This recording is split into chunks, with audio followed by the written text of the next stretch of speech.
নমস্কার। Life stories with Soma YouTube চ্যানেলের সকল দর্শক বন্ধুদের আমন্ত্রণ জানাই আমার আজকের ভিডিওটিতে। আজকে আমার ভিডিওতে থাকছে ঠাকুর শ্রী শ্রী রামকৃষ্ণ পরমহংসদেবের জন্মলীলার তৃতীয় অর্থাৎ অন্তিম পর্ব। আগের দুটি পর্ব যারা দেখেননি তাদের কাছে একান্ত অনুরোধ আগের পর্ব দুটি দেখে নেওয়ার, তাহলে আজকের পর্বটি বুঝতে সুবিধা হবে। আশা করি আজকের পর্বটিও আপনাদের ভালো লাগবে। তাহলে আসুন শুরু করা যাক ভিডিওটি। বাল্যকালে গদাধরকে পড়া বলতে বললেই মুশকিল, তার চেয়ে স্তোত্র প্রণাম দাও মুখস্থ বলে দিচ্ছে। বর্ণ পরিচয় করে পড়তে যাওয়াটাই ঠিক, কিন্তু গদাধরের উল্টো, তার পড়তে পড়তে বর্ণ পরিচয়। অঙ্ক দিলেই আতঙ্ক, অঙ্ক ফেলে তালপাতায় ঠাকুরের নাম লেখা অনেক আরামের। যা রাম তাই নাম। পাঠশালার ছুটির পর মধুযুগীর বাড়িতে গদাধর প্রহ্লাদ চরিত পড়ছে। ভিড় জমেছে চারপাশে। এমন শিশুর মুখে এমন মনোহরণ পড়া কেউ আর শোনেনি কোনোদিন। কাছাকাছি আম গাছের ডালে বসে এক হনুমানও শুনছে সেই পড়া, সেই স্বর লহরী। হঠাৎ সেই হনুমান এক লাফে নেমে এলো গাছ থেকে, শিশুর কাছাকাছি এসে তার পা ধরে বসে পড়ল। গদাধর বিন্দুমাত্র ভয় পেল না, বরং হনুমানের মাথায় দিব্যি হাত ঠেকিয়ে আশীর্বাদ করলে। হনুমান যেন চিনতে পেরেছে রামচন্দ্রকে, এক লাফে আবার নিজের জায়গায় চলে গেল। তেমনি গোচারণের মাঠে গিয়ে গদাধর ব্রজের রাখাল হয়ে যাচ্ছে। সঙ্গে জুটেছে সব সাথীরা, কেউ হচ্ছে সুবল, কেউ হচ্ছে শ্রীদাম। আর যে গদাধর সেই তো বংশীধর। মাঠে চড়তে চড়তে কাছে আসে গোধনু, আপন হাতে ঘাস ছিঁড়ে ছিঁড়ে খাওয়ায়। কখনো বা লাফিয়ে লাফিয়ে দোল খায় গাছের ডালে, কখনো বা পারে কাপড় ছেড়ে রেখে ঝাঁপিয়ে পড়ে পুকুরে। কোচরে করে মুড়ি খায়, খেতে খেতে নাচে হাসে। একদিন তেমনি বারুজ্জে বাগানের মাঠে গরু চড়াচ্ছে সকলে। গদাধর বললে, আয় সবাই মিলে আজ মাথুর গান গাই। গাইবি? মাথুর গান হলো বাংলা পদাবলী ও লীলা কীর্তনের একটি বিশেষ পর্যায়। শ্রীকৃষ্ণ বৃন্দাবন ছেড়ে মথুরায় চলে যাওয়ার পর শ্রী রাধিকা এবং গোপিনীদের তীব্র বিরহ, দুঃখ এবং আকুলতা এই গানে প্রকাশ পায়। বিদ্যাপতি, চণ্ডীদাস ও অন্যান্যরা এই ভাবটি সুন্দরভাবে ফুটিয়ে তুলেছেন। মাথুর গান শুনে সবাই এক বাক্যে রাজি। গাছের তলায় যাত্রা আরম্ভ হয়ে গেল। আজ কৃষ্ণ নেই, আজ রাধিকা, আজ কৃষ্ণকান্ত বিরহিণী। কৃষ্ণ দেখেছিস এতদিন, আজ দেখ রাই কমলিনীকে। মাথুর বিরহের গান ধরল গদাধর। সৃষ্টির মহামৌনের মাঝে যে শাশ্বত কান্না প্রচ্ছন্ন হয়ে আছে, আপন হৃদয় নিগড়ে তা উৎসারিত করে দিল। কোথায় কোথায় তুমি কৃষ্ণ, কোথায় হে তুমি পরমতম আকর্ষণীয়? কবে আমার এই ক্ষুদ্র স্ফুলিঙ্গ মিলবে গিয়ে তোমার নির্বিকল্প নির্বাণহীনতায়? গাইতে গাইতে আচ্ছন্ন হয়ে পড়ল গদাধর। বাহ্য চৈতন্য রইল না। সাথীরা অস্থির হয়ে পড়ল, ডাকতে লাগলো গদাধরকে। ওরে গদাই, কি হলো তোর? কেন এমন করছিস? চোখ মেলে চা। কেউ গায়ে ঠেলা দেয়, কেউ চোখে মুখে জল ছিটোয়, কেউ বা কি করবে বুঝতে না পেরে কাঁদে।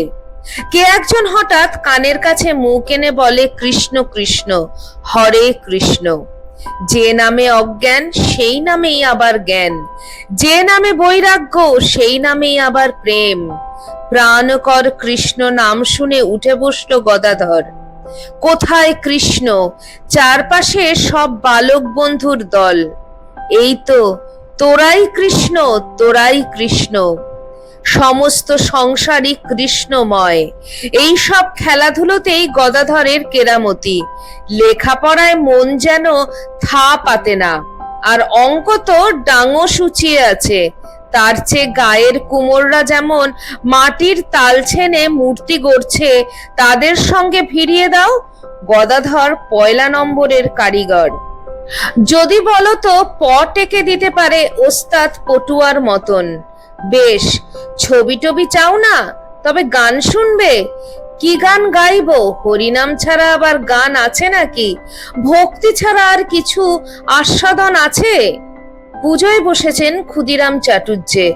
সামনে শান্ত সৌম্য রঘুবীরের মূর্তি, পাশে নানান রকম উপকরণ, তার মধ্যে একগাছি ফুলের মালা। ঠাকুরকে স্নান করিয়ে রেখে চোখ বুজে তার ধ্যান করছেন ক্ষুদিরাম চাটুর্যে। সেই স্নাত অঙ্গের পুণ্য স্পর্শের স্বাদ কল্পনা করছেন। ধ্যানে ক্রমশই অতলায়িত হয়ে যাচ্ছেন তিনি। সাড়া নেই, স্পন্দন নেই, সে এক সীমাহীন সমাধি। গদাধরের বড় স্বাদ হলো ওই চিকন গাঁথন ফুলের মালাটি গলায় পড়ে, কিন্তু অমনি তুলে নিয়ে গলায় দিয়ে পালিয়ে গেলে চলবে না। নয়ন রোচন রঘুবীর সাজতে হবে। শিলামূর্তির পাশে বসে পড়ল গদাধর। চন্দনের বাটি থেকে চন্দন নিয়ে মাখলে সারা গায়ে। থালার থেকে মালা তুলে নিয়ে নিজের গলায় দুলিয়ে দিলে।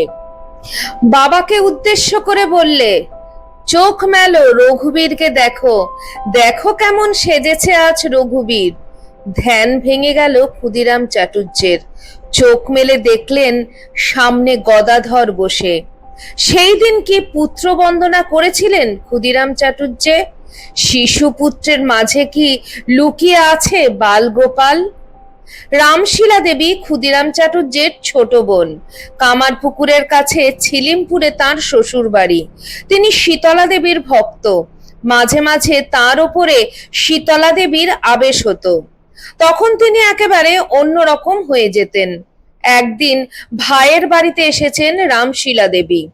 এসেই আবার অমনি শীতলা দেবীর আবেশ হয়েছে। সবাই ভয়ে তটস্থ। কি করে কি হবে কিছু বুঝতে পারছেন না, কিন্তু গদাধরের একরত্তি ভয় নেই। খুঁটে খুঁটে দেখছে পিসিমার ভাব, যাকে এরা বলছে ভাবান্তর। চমৎকার অবস্থা তো, যেন অন্য কোনো দেশ বেড়াতে যাওয়া। কে যেন দিব্যি ঘাড়ে ধরে 3 ভুবন ঘুরিয়ে নিয়ে বেড়াচ্ছে। সবাই ব্যস্ত, ভীত। কিন্তু গদাধর প্রসন্ন মুখে বলছে, পিসিমার ঘাড়ে যে আছে সে যদি আমার ঘাড়ে চাপে তো বেশ হয়। সেদিন কি তবে সেই প্রথম ঘাড়ে চাপলো গদাধরের? 6 বছরের ছেলে ধান ক্ষেতের সরু আল ধরে ধরে চলেছে নিরুদ্দেশের মতন। কোচরে মুড়ি তাই তুলে তুলে চিবোচ্ছে থেকে থেকে। হঠাৎ কি মনে হলো আকাশের দিকে তাকালো একবার গদাধর। আকাশ তো আকাশই, শুধু তাকানোর মাঝেই তাৎপর্য। গদাধর দেখলো এক বিশাল আকায় কালো মেঘ আকাশে ছড়িয়ে পড়ছে এক প্রান্ত থেকে আরেক প্রান্ত পর্যন্ত। কি দিব্য মহিমা এই মেঘ মণ্ডিত আকাশে! চোখ আর ফেরে না গদাধরের। হঠাৎ এক ঝাঁক সাদা বক সেই কালো মেঘের গা ঘেঁষে উড়ে গেল দূরান্তরে। গদাধরের সারা গায়ে শিহরণ লাগলো। এই অপূর্ব অনির্বচ্চ সৌন্দর্য কে পরিবেশন করলো? কৃষ্ণিমার সঙ্গে এই শুভ্রতার যোগাযোগ, এই দিব্য কাব্য কার রচনা? হঠাৎ সেই রচয়িতার প্রতি গদাধরের মন প্রাণ উড়ে চলল পাখা মেলে। দেহ পিঞ্জর লুটিয়ে পড়ল মাটিতে। জ্ঞান হারালো গদাধর।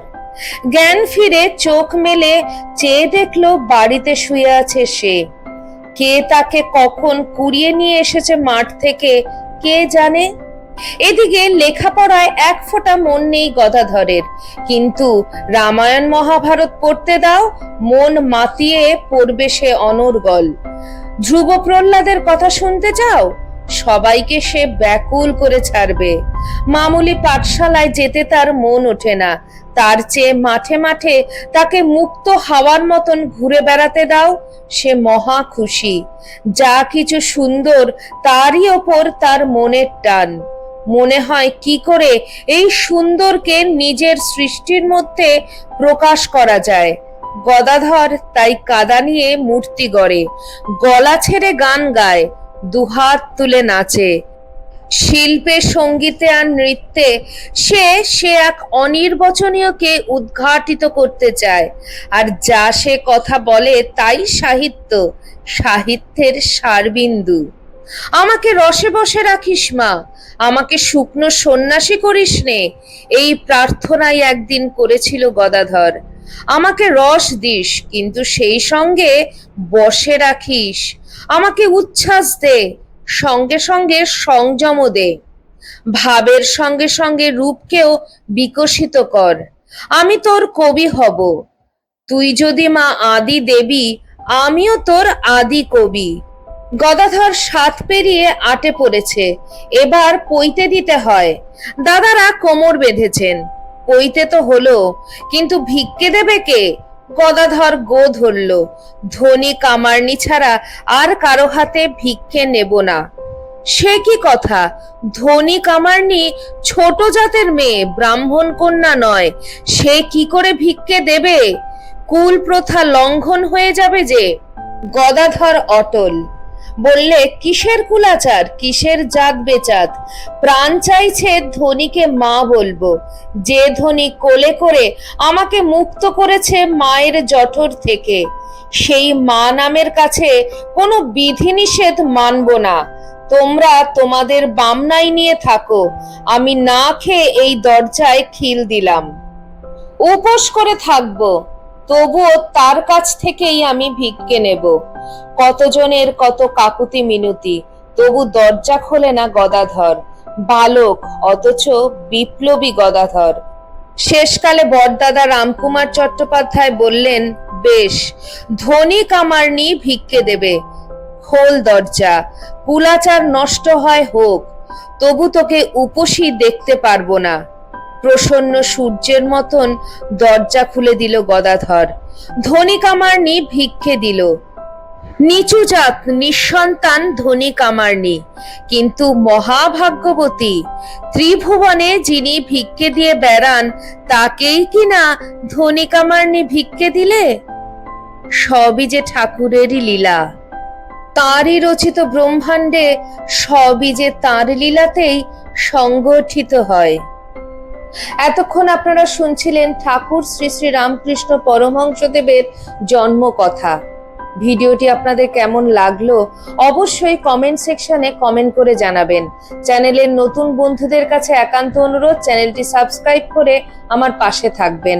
আর পাশে থাকা বেল আইকনটি অবশ্যই ক্লিক করে দেবেন, যাতে আমার পরবর্তী ভিডিওতে আপনার সঙ্গে আমার আবার দেখা হয়। তাহলে আজ এই পর্যন্তই। সবাই ভালো থাকবেন, সুস্থ থাকবেন। আবার খুব শিগগিরই দেখা হচ্ছে আপনাদের সঙ্গে কোনো একটি নতুন ভিডিওতে। জয় ঠাকুর, জয় মা, জয় স্বামীজি।